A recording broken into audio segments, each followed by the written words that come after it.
Yan, kung anong maganda na. Pero ML forever. Pati nanay ko naglalaro ng ML. Joke lang. Lolo ko, nanay mo, mga bata, pag narinig yung ML, ayaw nila agad yan. Matik, patay ka agad. No? Okay, start na. So sa top lane natin, si Tangkoroy para sa penalty zone. Si Hanma sa Carmilla. Olus ang jungle, si Akro. Eve, si Finra, at si Lamok. Yan, Makati yan, Makati. At sa kabilang team? Sa kabilang team, si Gigi para sa Ascari, bottom lane, gold lane.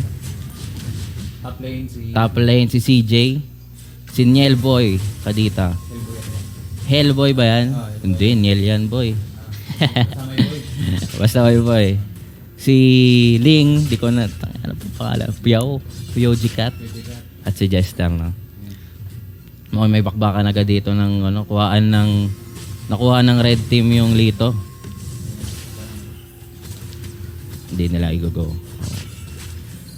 So farm lang ngayon. Sa ngayon, ang nakikita ko mangyayari dito sa laro, magpa-farm lang to kasi dalawang parehas to, si Olus at si na medyo late game eh.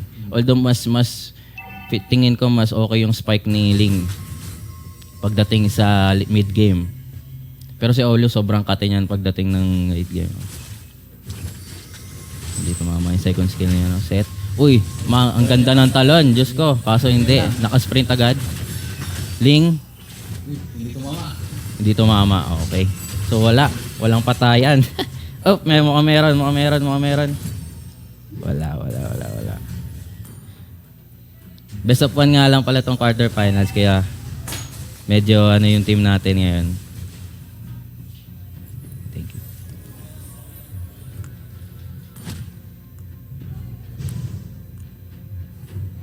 Ito natin naka-set up sa turtle. Naka-set up sila sa turtle ngayon. Natin kasi. Uy! Ang galing lang, ang lupit ng tol. Eve, magandang set. Okay, first blood galing sa red para kay Dairot. Dairot patay ni Niel Boy. Oh, hindi inabot, Lods. Ang ganda ng set. Ang galing nito ni Jester, boss. Ayun, nice one. So, ang lamang doon ang Red Hag na no? Nakadalawang kill, nakuha din yung turtle. Kinukuha na ngayon niling yung blue niya. So ang ganda nung ginawa nung Kufra doon, ang ganda nung pagka-set up niya sa play. Talagang inunahan niya doon sa bush. Sa mid bush yung team para makakaroon ng vision yung Link para ma-retrieve. Kadita, pumasok. Talon. Idol. Kaso naubos din sila. Nabawian, boss. Medyo malalim siya dito doon, no? Pero tingnan natin yung top lane. Mukhang chill lang naman sila.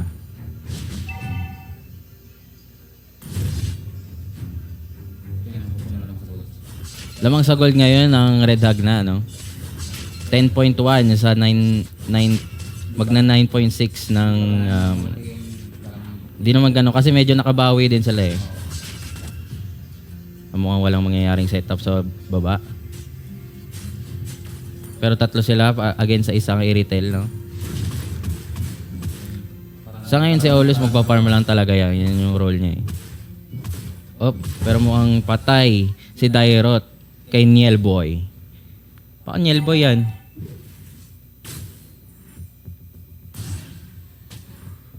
Kufra.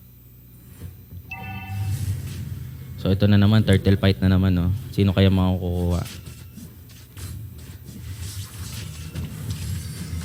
Uy! Mababurst kaya nila? Ayun, naburst nga nila. Pero mukhang buhay. Buhay si Jester, idol. Okay, so nakuha na naman ng blue team. Nakuha na naman ng Red Hag na. Cat, kumukuha ng blue, nag-i-invade. Pero mukhang may bakbakan sa top lane. Solo kill, boss. Walang TP ba dyan?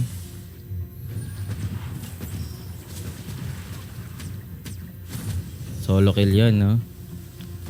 Pero may plating pa din. So, nakuha lahat ng plating ni Pakito. Magkano na ba yung gold ng mga to? 3K. Pinakamalaking gold si Pakito. Mukhang malakas yung Pakito nila. Pero, tingin ko, ang pinaka nila dito, oh. Tignan natin. 2BO. Ooh! Nice one. Setup. Makakatakas kaya? Takas. Uy, grabe. Na-turn around pa, idol. POG Cat. POG Cat pumapatay kay Tangkuroy. Tangkuroy. Nielboy. Grabe ka naman doon, Nielboy. Nakatakas ka pa doon.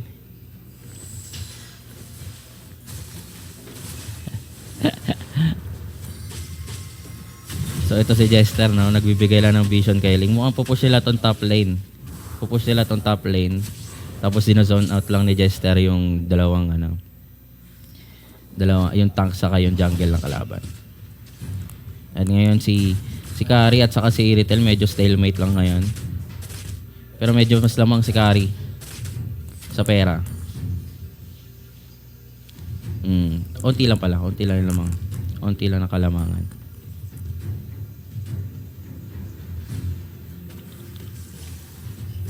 Jester. Uy! At ayun na nga, nagbakbakan na ulit. Denive nila. Mukhang disaster to, Lods. Pero, hindi. Counter na raw. Olus, tignan natin kung makiklean up niya lahat. Ipit. Oh, uy. Eve. Pinra. Grabe ka dun. Medyo disaster yung ginawa nila dun, ha. Pero lamang pa rin sila kung tutusin. Si Tangkuroy, push lang. Medyo bawi sila sa gold. Bawi sila sa play. Dahil dun sa nangyari. Pero bukas na ulit yung turtle, no? Tignan natin kung sino na naman yung makakakuha ng turtle. Laging ipaprayo yung turtle pagka ganito, boss, no? Pero una nakaset up yung penalty zone. Then nagkamali lang talaga yung Red Hug na masyado silang malalim doon. Pero set up again. Oh, pero nakuha ni Olus. Mas magaling mag-retry sa ngayon. POG Cat. Olus makakatakas kaya? Mukhang hindi na makakatakas to. Binigay nila kay Pakito, no? Pero mukhang makakapush si Lamok. Nangangagat lang si Lamok ngayon. Kari, tumutong V1. 2v1, Kari, kaya ba? Uy, hindi. Jester ang sumalo. Lupit nun. Hindi pa maubos yung dalawa. Yung score natin Score natin 70-9, no? Pero yung gold medyo hindi naman gano'ng kataas yung lamang. Mga 2K lang halos. Kaya pa to. Laban lang, no? yung tao lang samahan. Invade. Uy! Ang ganda ng setup sa Aulos pero mukhang walang follow-up. Namatay si Ling. Makakatakas kaya si Jester? Mukhang takas si Jester, guys.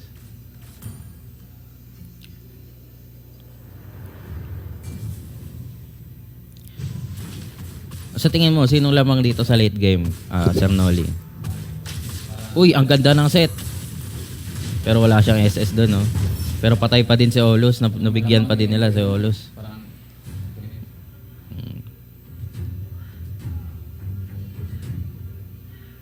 Lamang na lamang yung Red Hug na. Medyo, ang ganda kasi ng sa tingin ko yung MVP ang talagang nagbibigay ng space sa kanila itong si Cupra nila, no?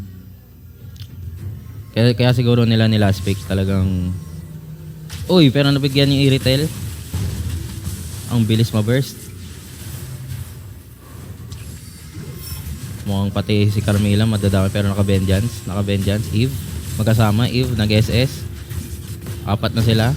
Uy, na-set upan yung Eve. Wala. Mukhang panalo sila sa clash. Oh, masyado ng late. Marami. Lamang sa number, boy. Natitira na lang sa penalty zone si Tangkuroy, no? Tangkuroy. Mukhang mapapatay pa nga ni CJ. parang bibigyan nila. So nabigyan na nga ni CJ, no? Yung lane natin nagso-solo lord na ngayon.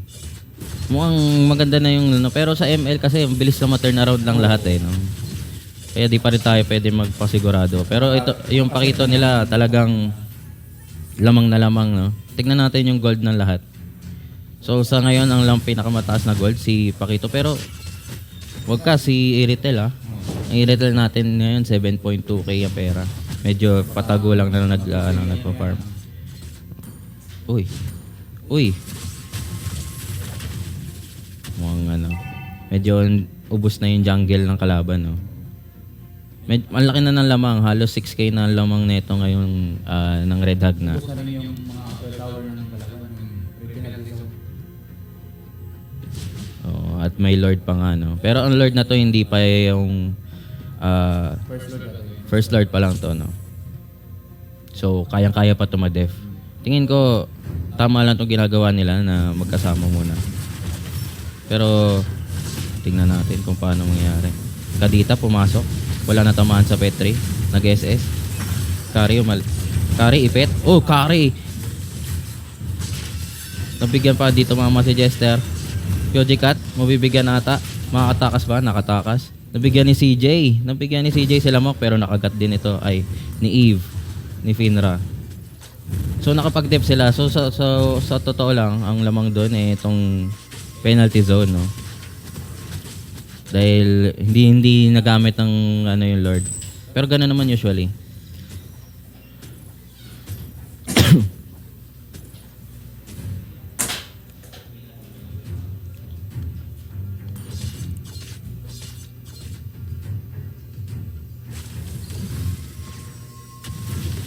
Pangkuroy. So mukhang ang makukuha nila yung blue. Yung red, ibibigay na lang nila muna. So, 67 seconds pa bago Lord, no? Tingnan natin kung makaka-setup. Oh, tinipihan. Napakatibay na nga ni Jester ngayon. Kaso mukhang, clash na naman. Patay na si Jester. Pero, Pyojikat, Gigi, mukhang ubos. And it's an ace, guys. Oh my God. Red Hag na. Mukhang panalo na nga, no? So sa game 1 natin, Red Hag na. Congratulations, Red Hag na. Ano? Pasok na kayo sa semifinals. Nice game, nice game. Nice game pa rin. Penalty zone. Muntik na. Actually, maganda yung laban, no? Kasi maganda yung iuwi na synergy ng Red Hag na eh. Ang ganda ng laban. Ang ganda ng laban. MVP si Kadita. Pero para sa akin, no?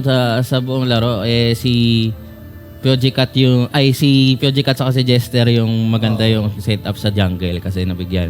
Pero ang galing na itong Pakito nila, no? Sobrang kayang-kaya makipag 1v1, no?